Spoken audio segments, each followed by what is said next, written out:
একটা লোক অমর ভাইকে এসে বলে, আরে ভাই এই মুরগিটা মাংস বানিয়ে দাও, আমি একটু পরে এসে নিয়ে যাব। আচ্ছা ঠিক আছে ভাইজান। তখন তো সেখানে গ্রামের প্রধান চলে আসে। আসসালামু আলাইকুম ভাইজান, কেমন আছেন?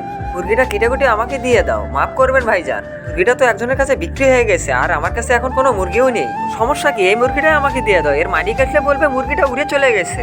প্রধান ভাই এটা বললে হবে? এই মুরগিটা তো ওনার সামনে জবাই করেছি নাকি? জবাই করা মুরগি কি কখনো উড়ে যেতে পারে?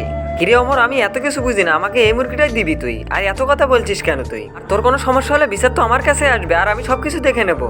আচ্ছা ঠিক আছে ভাইজান, আপনি বসেন, আমি এখনই বানিয়ে দিচ্ছি। এই যে নেন ভাইজান আপনার মুরগি। রে ওমর, মুরগিটা দে, আমি চলে যাই। কি বলবো ভাই, আপনার মুরগি কাটতেই তো উড়ে চলে গেছে। রে ওমর, এটা কি ধরনের মজা রে? আমি তো মুরগি জবাই করে দিয়েছি, তাহলে মুরগি উড়ে যায় কিভাবে? ভাই এই বিষয়ে আমি কিছু বলতে পারবো না, তোমার মুরগি উড়ে গেছে। ওমর তোকে ভালো মতো বলছি, আমার মুরগি আমাকে দে। আজকে তোর মজা বের করছি, আয় আমার সাথে। আরে আরে ভাই, কোথায় নিয়ে যাচ্ছ? রামদাদা চল আমার সাথে, গ্রাম প্রধানের কাছে আজকে তোর নামে বিচার দেবো। আরে ওমরকে নিয়ে এখানে আসছে কেন? সালাম প্রধান সাহেব।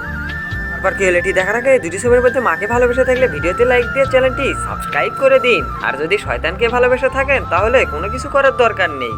ভাইজান আপনার কাছে ওমরের নামে বিচার নিয়ে এসেছি। আরে ইয়ার, এ তো ফেসে গেছে আজকে। ও আচ্ছা বলো, কি হয়েছে তাহলে? আরে প্রধান সাহেব কি বলবো আপনাকে, আমার জবাই করা মুরগি নাকি ওর ফার্ম থেকে উড়ে গেছে। আর জবাই করা মুরগি উড়ে যায় কিভাবে আপনি বলেন? আচ্ছা তুমি কি শিওর যে মুরগি জবাই করেছো? কি প্রধান সাহেব, আসলে আমার মনে হয় কি তুমি তোমার মুরগি ভালো মতো জবাই করতে পারো না, এই জন্য মুরগি উড়ে গেছে। আপনার কথা ঠিক প্রধান সাহেব, আমার ভুল হয়ে গেছে। সালাম প্রধান সাহেব, আমাকে বাঁচানোর জন্য।